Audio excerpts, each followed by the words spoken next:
pumunta sa menteryo, ipapatulog muna natin si Hadrel ng ilang oras para hindi ito siya magmaoy. Dahil ito, pag nagmaoy talaga guys, talagang tanggal pati yung atutuli mo guys. Kalakas ng boses nito guys. Say hi! Tingnan nyo naman yan, oh. Parang hindi nagmamaoy yan mga beshi. Hi! Ayan, tingnan nyo. Ang kalat pa kasi ng bahay natin, guys. Kailangan pa natin siyang linisin kasi sobrang kalat. So, yan. Nandito kami sa boarding house namin, guys. Actually, boarding house to ni Mama dati. Ayan. So, have an update on my face. Ito talaga yung face ng Mama na typical na mom. Ayan, tingnan nyo. Ang aking figure, guys, it's so malaki na. Alam nyo, guys, last time, I was 52 kilos during my pre-pregnancy bago ko nag-anak dito sa aking bago ko nabuntis, I mean dito sa aking pangalawang baby. I was 52 kilogram during that time, but before that I became 60 kilogram. 60 kilogram, this is my weight.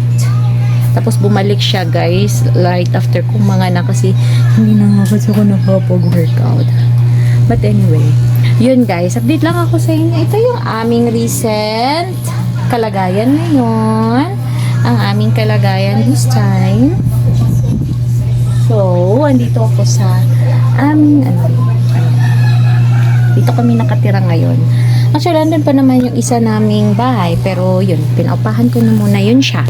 Kasi mas malaki dito guys. Tingnan nyo. Meron siyang compare doon, mas malaki to. Pero hindi to kalakihan sa iba. Pero sa akin, sa amin, medyo malaki na siya kasi ang liit ng bahay namin dati. Isang kwarto lang kasi yun siya, guys.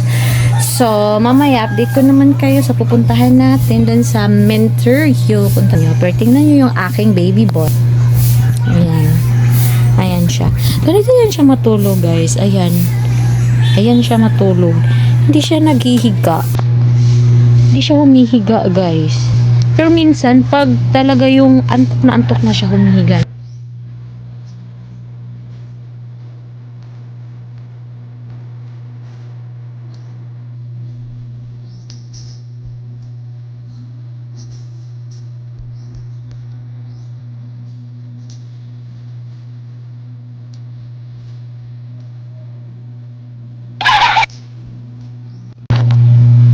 Guys, gusto na siyang humiga. Hindi niya na kaya guys. Pero yung bed niya, kailangan pa natin siyang i-fix. Ayan. Ayan na siya guys. Tingnan niya yan.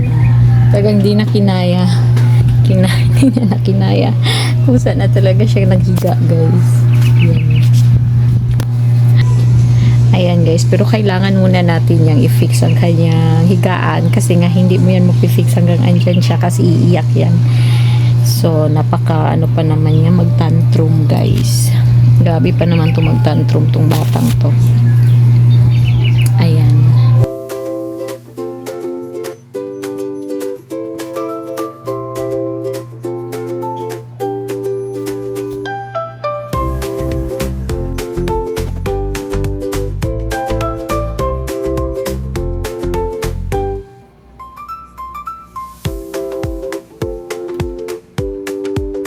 At ngayon guys, punta na kaming menteryo. Hintay lang muna kami kay Tito GR kasi susunduin kami. Habang naghihintay, sobrang enjoy pa nitong dalawang batang to dito. Oh. Nag-enjoy din ako sa kakapanood sa kanilang dalawa guys. Minsan lang din talaga kasi kaming makagala guys. Yung may mga okasyon at yung importante lang talaga. Cute muna tayo saglit guys ha.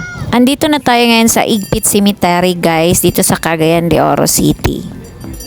Pupuntahan namin dito yung mama namin guys kasi dito kasi siya nakahimlay. Sobrang miss na namin si mama pero alam namin na okay na siya ngayon kay Lord at peace na siya.